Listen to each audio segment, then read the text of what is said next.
ये कहानी है एक खूबसूरत परीलोक की। रानी परी की 6 बेटियां थीं, जो रानी परी की बहुत ही लाडली थीं।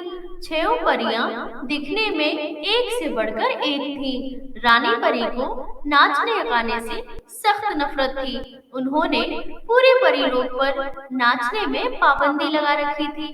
खासकर वो अपनी 6 परियों को नाचने गाने घूमने फिरने से सख्त मना कर रखी थी। रानी परी सबको कमरे में कैद करके रखती थी। वो अपनी बेटियों को बाहर की दुनिया से अलग ही रखती, जिसकी वजह से परियों का और भी मन होता है कि बाहर घूमे फिरे, नाचे गाएं।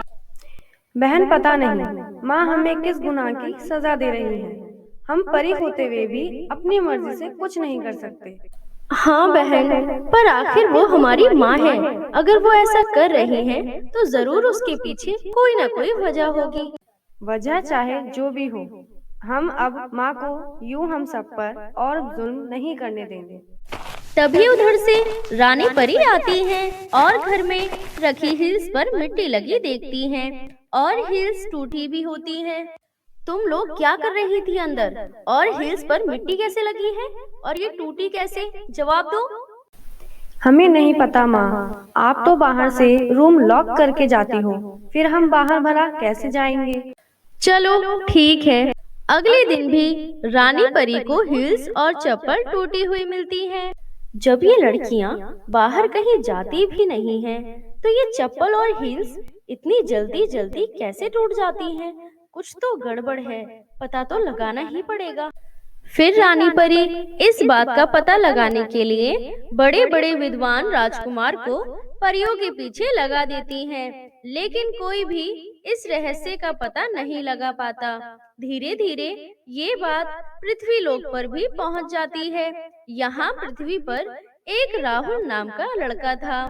उसे जब इस बात का पता चलता है, फिर वो परीलोक जाकर उस बात का पता लगाने का निश्चय कर लेता है, क्योंकि जो कोई भी इस बात का पता लगाएगा, उसे रानी परी खूब सारा इनाम देंगी। और राहुल को अपनी माँ के इलाज के लिए पैसे की सख्त जरूरत थी। जब वो जा रहा होता है, तब राहुल की माँ उसे एक अदृश्य होने वाला कड़ा देते हुए बोलती है, बेटा, ये कड़ा तुम्हें उन परियों के बारे में जानने में तुम्हारी मदद करेगा। और फिर राहुल परीलोक की ओर चल देता है। परीलोक में रानी परी ने राहुल को परियों के साथ वाले कमरे में रहने का इंतजाम करा दिया। कोई भी परियां राहुल से बात तो दूर, देखना तक नहीं पसंद करती थीं, लेकिन वहीं सबसे छोटी परी सिंड्रेला को राहुल बहुत पसंद आता है। हेलो राहुल। और फिर हंसते हुए वहां से चली जाती है। राहुल को भी सिंड्रेला परी बहुत पसंद आती है, लेकिन उसका काम तो परियां रात में कहाँ जाती हैं ये पता करने का था। लेकिन वो करता कैसे? सिंड्रेला परी हर रात राहुल के लिए दूध लेकर आती है और उसमें नशीली दवाई मिलाकर उसे पिला देती है। फिर एक दिन, राहुल, मुझे नहीं लगता तुमसे ये काम हो पाएगा। तुम यहाँ मुफ्त में ऐशो आराम की जिंदगी जीने आए हो। नहीं रानी परी, मैं जल्दी पता लगाने की कोशिश करता हूँ। जल्दी नहीं, तुम्हारे पास बस एक दिन का समय है। अगर नहीं पता लगा पाए, फिर हम तुम्हें हमारा समय बर्बाद करने के लिए सजा देंगे। इतना बोलकर रानी परी चली जाती हैं। रात में रोज की तरह जब सिंड्रेला परी दूध लेकर आती हैं, तब राहुल चुपके से दूध फेंक देता है और सोने का नाटक करने लगता है। लगता है सो गया। फिर परी अपने कमरे में चली जाती है। तभी राहुल माँ के द्वारा दिए गए अदृश्य होने वाला कंगन पहनकर परियों के कमरे में घुस जाता है और वो देखता है कि परी के बेड के नीचे एक बहुत बड़ा सुरंग है। परियां उस सुरंग के रास्ते एक बहुत ही खूबसूरत जगह पर जाती हैं, जहां बहुत ही मधुर संगीत बज रहा होता है और सारी परियां संगीत को सुनकर खूब नाचती हैं। जब सुबह के 5 बजने वाले होते हैं, तब सिंड्रेला परी बोलती है, दीदी, सुबह हो गई है, अब हमें वापस चलना चाहिए, कहीं उस लड़के को हमारा राज मालूम न पड़ जाए। तभी वो लड़का वहाँ आ जाता है और बोलता है, हमें आप सबका राज मालूम हो गया है, और ये देखो हमारे साथ कौन है। राहुल अपने साथ रानी परी को भी ले आता है। जब परियां नाचने में मग्न थीं, तभी राहुल रानी परी को ले आता है और दोनों छुपकर परियों का नाच देख रहे होते हैं। फिर सबके सब रानी परी को देखकर हैरान हो जाते हैं। दीदी, अब क्या होगा? माँ को हमारे राज के बारे में पता चल गया।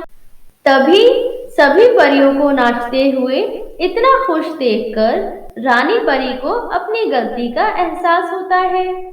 मुझे माफ कर दो मेरी बेटियों, तुम सब परी होते हुए भी मेरी वजह से अपने इच्छा के अनुसार जी नहीं सकती। तुम लोगों का डांस के प्रति ये जुनून देखकर अब मैं तुम्हें आजादी देती हूँ। तुम लोगों का जो मन करे वो कर सकती हो। माफ करना रानी परी, मैं आपसे एक बात पूछूं? हाँ, पूछो। आप अपनी बेटियों पर इतनी पाबंदी लगाकर क्यों रखती हैं? बहुत समय पहले की बात है, हमारी राजमाता को भी नाचने का बहुत शौक था। वो जहाँ भी जाती डांस करती। एक बार वो पहाड़ पर नाच रही थी, तभी अचानक खाई में गिर गईं और उनकी मृत्यु हो गई। तभी से मैंने परीलोक में नाचने पर पाबंदी लगा दी। माँ, आपको पता है इस जगह का पता हमें हमारी राजमाता की फोटो के पीछे रखी चिट्ठी से मिला। ये जगह राजमाता की सबसे पसंदीदा जगह है माँ। और फिर सभी परियां खुशी खुशी रहने लगती हैं और राहुल को बहुत सारा इनाम देकर परीलोक से विदा कर दिया जाता है। और रानी माँ उसे उसकी माँ के लिए एक जड़ी बूटी भी देती हैं। उसको खाते ही उसकी माँ बिल्कुल ठीक हो जाती है और परीलोक में सभी परियां हंसते खेलते नाचते गाते खुशी खुशी रहने लगती हैं। हेलो दोस्तों, कैसी लगी आप सभी को हमारी ये कहानी? अगर पसंद आई हो तो लाइक जरूर करें। अरे हाँ, मैं एक और बात बताना तो भूल ही गई, बेल आइकन दबाकर सब्सक्राइब करना ना भूलें। Thank you.